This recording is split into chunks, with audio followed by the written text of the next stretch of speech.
ಹರೇ ಶ್ರೀನಿವಾಸ. ನಾನು ಸಿಂಧು ಕುಲಕರ್ಣಿ ರೇವೂರ್, ಗುಲ್ಬರ್ಗಾದಿಂದ. ರಂಗ ಬಂದ ಮನೆಗೆ ಶೃಂಗಾರ ನೋಡಿರೋ, ಹಿಂಗದಂಥ ದಾರಿದ್ರ ಭಂಗವಾಗಿ ಹೋಯಿತೋ. ರಂಗ ಬಂದ ಮನೆಗೆ ಶೃಂಗಾರ ನೋಡಿರೋ, ಮುಂಜಾನೆದ್ದು ಹೋಗಿ ಪರ ಸೇವಕನಾಗಿ ದುಡಿದರೆ ತುತ್ತು ಅನ್ನ ಕಾಣಲು ನಾನು ಹೊತ್ತು ಕಳೆದೇನು. ಇತ್ತಲಾಗಿ ರಂಗ ಬರಲು ಸುತ್ತಿಕೊಂಡ ಬಡತನ, ಇತ್ತಲಾಗಿ ರಂಗ ಬರಲು ಸುತ್ತಿಕೊಂಡ ಬಡತನ ಎತ್ತ ಹೋಯಿತೋ, ಕಾಣೆ ಮಾಯವಾಯಿತೋ.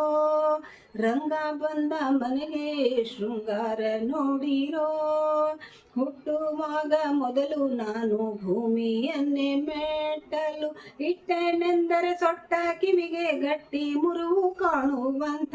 ರಂಗ ವಿಠಲ ಮನೆಗೆ ಬರಲು ಸೃಷ್ಟಿಯೊಳಗೆ ಕಾಣುವಂಥ ಅಷ್ಟ ಸೌಭಾಗ್ಯವೆಲ್ಲ ನನ್ನದಾಯಿತೋ.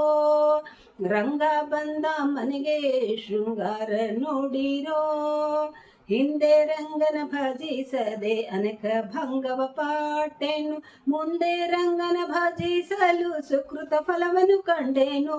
ತಂದೆ ಪುರಂದರ ವಿಠಲನ ನದಿ ಪೂಜಿಸಲು ಬಂದಾನೋ ಭಾಗ್ಯದ ಸಿರಿಯ ಲಕ್ಷ್ಮಿಯ ಒಡಗೂಡಿ.